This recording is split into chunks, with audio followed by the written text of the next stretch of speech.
In the modern world, there is so much that you have to do, but such little time it seems like. You have all of your favorite creators telling you how important X, Y, Z is, but what the hell should you be prioritizing first? You've got to build a body. No, you've got to get money. No, bro. God, you're so stupid. You've got to fix your mental health. You have to meditate for 16 hours a day. What do you actually do? Because it almost seems like every single influencer's opinion on this is insanely biased towards what worked for them without actually considering that their audience are completely different people with different strengths and are at different stages in life. Before I go on, I want to thank Luis from our Discord server for this video idea because I think a lot of young men struggle with this. There's a few mechanics here at play, but by the end of this video, you should have a pretty solid idea as to what trench you should be fighting in currently. Mental health, business, fitness, relationships, social skills, so on and so forth. You'll know what you should prioritize. Well, actually, Sam, I don't think this is that important because you should be leveling up multiple facets of your self-improvement at the same time. Yes, this is a psyop which a lot of young men have fallen for. I call it the life of balance psyop. It's marketable and it feels nice to think that, yeah, if we do a bit of gym and a little bit of mental health and a little bit of business on the side, then we'll ultimately reach our goals and everything will work out. We will be extraordinary men. Sadly, it doesn't work that way. While you do see a lot of successful guys which you might look up to having and achieving a lifestyle of some sense of balance, they didn't actually achieve this by living a life of balance. I hope that makes sense. It's going to make sense to you in a minute. I'm actually going to borrow from Hamza. I saw this in a Hamza video and this made a lot of sense to me. This graph perfectly indicates what most men think getting to extraordinary levels of success looks like. But sadly, if you do this and you live your life like this, you actually end up as a pretty ordinary guy. And you're here because you want to be extraordinary. Being ordinary in the modern day simply just isn't good enough anymore. The man can't provide for his family alone. The wife has to go to work. The children are raised by the government. We don't want that. We want as much autonomy over our lives as humanly possible, and that requires extraordinary inputs. That is why you're here, good sir. So what we actually need to do is something I like to call autistically power level. Because frankly, while you're trying to get good at one thing, it is incredibly hard to get good at another thing at the same time. You can maintain what you have in other facets of self-improvement, but in terms of progress and power leveling, you're gonna struggle. For example, if you're trying to bodybuild and if you're trying to put on weight, eating the amount of calories that you have to eat and training as much as you have to train to be at a competitive level is pretty much a full-time job. And I'm not saying competitive as in like, oh, going on stages and stuff. I mean competitive against other men. You're essentially gonna have permanently 400 grams of carbs moving through your fucking gut, which makes it near enough impossible to be competitive in business, to continue to build upon your business. Sure, you might be able to maintain, but to build and to become an outlier, someone with extraordinary results, you can't be doing both. I'm not saying you should fall off, okay? I'm not saying like, yeah, you should maybe focus on your business right now, therefore just don't go to the gym, don't look after your mental health, don't ever go out and speak to people. I'm not saying that. I'm just saying to improve this shit, to autistically power level in one thing, you do have to let go of the idea of making tangible progress in other facets of your life. Ideally, what we want is we want to work in seasons. You might have a season, for example, where your money's not right. You've been going to the gym, awesome, you've made a few friends, cool, but you don't have any fucking money. You don't have an income stream and you don't have a monetizable skill. So you might enter a season of focusing on money and developing valuable skills, which is going to get you income streams in the future. And during that, everything else might go into maintenance. You might just look to maintain your physique rather than like hyper aggressively level it up. You might look to maintain your social circles and your network because you need mental clarity and you don't want to be having too many outside influences, too many outside voices. That's generally how it should work. Seasons. If we want to achieve the balanced Chad, we don't try and do everything at the same time. Despite that's what it looks like when people have reached the levels of success, you'll find that, in fact, they autistically power leveled one thing at a time. And then it all came together at the end where they've achieved balance. I might work on my business for 4 months and just go autistic lock-in mode and forget how to socialize with people. So then I might enter a season of socializing a bit. Maybe I do some celebrating celebrating and some partying because of the work I've done on my business. Maybe I don't. Maybe my physique's been lacking and I want to get bigger. Okay, we go into a season of bodybuilding, of fitness. And then what we've built on our business during that time, we just maintain. We don't necessarily look to massively expand it, but we just maintain because we're happy with the progress we've made for now. And we need to get the rest of our facets of self-improvement to catch up. When someone doesn't do that and readjust their priorities, they end up looking like someone like Bill Gates, who is hyper successful in terms of business, but is a skinny nerd and a fucking shill with no values, and he probably gets no hoes. He might get some hoes, but not great hoes, okay? He probably gets some hoes on Epstein's Island, let's say that. But I wouldn't want to be Bill Gates. I really wouldn't. So you do want to continually adjust your priorities as you go, because you don't want to be like lagging behind too much in one facet of your development. And I may be wrong. Maybe leveling up multiple facets of your self-improvement at the exact same time is totally viable. I've just never seen it. More often than not, I see guys living their lives like this, and then they end up kind of bitter and nihilistic because they have done everything their favorite self-improvement YouTubers telling them to do, but they're still completely bang average ordinary with no real results to show for their hard work. Nothing's changed, it feels like. And that can be a really painful place to be in, and I don't want that for you, so understand this. Balance is a lie. Okay, so a life of balance is a psyop, cool. So Sam, how do we choose what we have to autistically power level right now? This is a very difficult question for me to answer on a grand scale because each of you are very individual. And when self-improvement YouTubers do answer this question on a grand scale, it can lead men astray because there is no one size fits all solution. I'll give you an example. Like for me, when I was 22, 23 years old, I had everyone telling me that I should autistically focus and lock in on my physique. But the fact is, I was 23, I already had a bunch of responsibilities. I had to look after my family, I had to look after my girlfriend, I had to try and build a monetizable skill and to start making some money. And to be honest, most of the guys giving me this advice, I noticed that they had been training since they were like 13, 14 years old. And if you're training when you're that old, you have no other responsibilities to worry about, which is great, that's ideal. But for me, with this stage in my life, autistically locking in on going to the gym, it wasn't terrible, but I don't think it was the right answer. I couldn't afford to build an incredible physique for like 3 or 4 years, which is honestly what it takes, maybe even more than that, and not hyper develop in other areas of my life, which to me at that point were far higher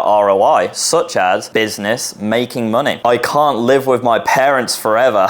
So when these guys were giving me this advice to lock in on fitness, they were giving the advice to their own 13-year-old self as if it was the same thing. It's not. It lacks nuance. And this isn't me being a pussy, by the way. I still absolutely smash the gym. It just doesn't have my autistic focus. I'm not watching fitness videos in my spare time. I'm not trying to learn all of the hacks. It's not taking up much time in my subconscious brain, my businesses, and that's the difference. What do you think about when you don't have your phone and you're taking a shit, or when you're in a shower? That is a difference between competitiveness and not being competitive. What I needed at that point in my life was to find a sense of purpose and to autistically lock in on building a business, on building an income stream. Another reason why there's so much nuance is because physicality has never been my strengths. And most of the guys giving this fitness advice, their physicality is one of their biggest strengths. When you think Sam Harborne, let me put it this way, you don't think, oh, tank husk of a man, do you really? You usually think something along the lines of, oh yeah, he's a bit autistic, but he's kind of weirdly smart. Okay, thank you.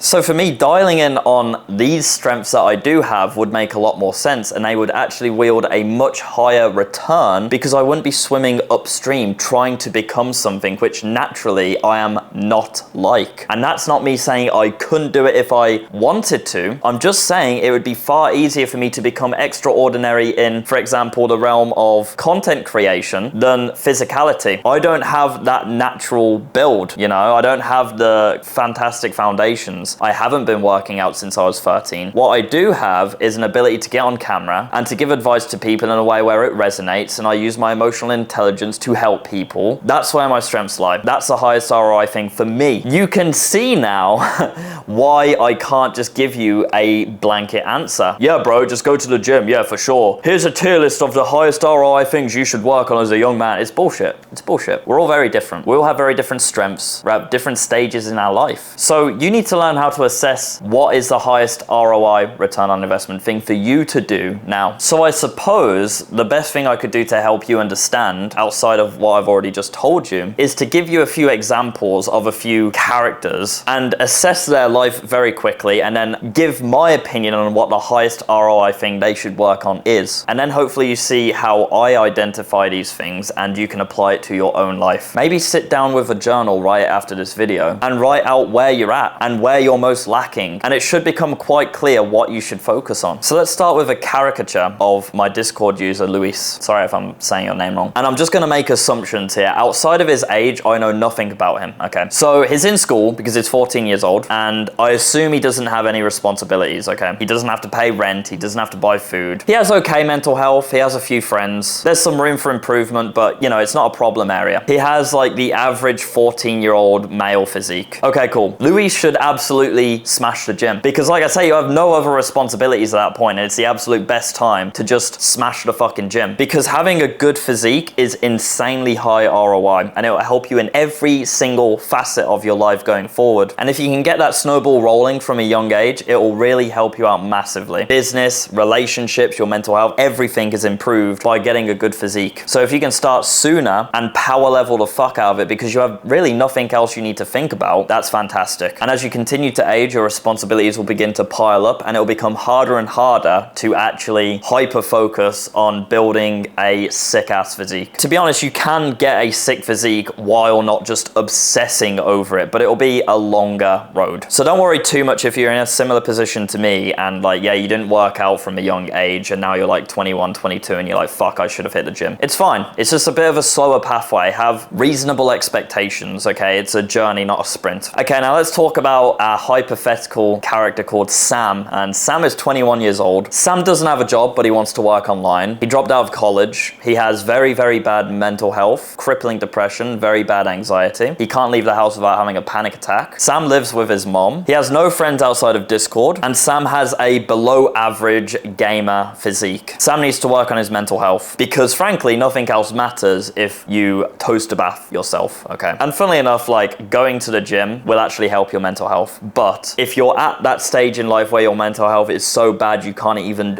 drag yourself to the gym, you need to work on your mental health. You need to begin instilling positive belief systems within your brain. You need to reprogram your mind, and that takes time. So that should have your absolute top priority. Okay, let's talk about Ben. Ben works online from home and he makes $1,500 a month online from video editing. Ben's pretty jacked. He's got a solid physique, he's been training for 5 years. Ben has a decent circle of friends he goes to the gym with, but none of them really share his levels of ambition. They're quite happy just going to the gym and having like, you know, the normal job, the normal life cycle, work, club, weekend, party, waste all of your money, the cycle continues. They don't really have much ambition to improve further beyond just going to the gym. Ben lives with his parents and sometimes they clash over silly things. Ben needs to focus on making more money because he already has a monetizable skill. He just needs to get better at it and learn how to actually generate income from it, more income. And if he was to do that, it means he could move out of his house and he could also find better friends by moving into more inspiring environments. So do you see what I mean? 3 different scenarios, 3 completely different people with 3 different prescriptions as to what they should focus on in life. So I want you to remember this video when your favorite influencer makes the top 5 best things young men can do videos, because it's all pretty silly. I hope you have a better understanding as to what you should prioritize in your life now and how to actually make tangible progress which makes you an extraordinary person by not necessarily living the lifestyle of balance but autistically power leveling one facet of your life. That's not the method that most people would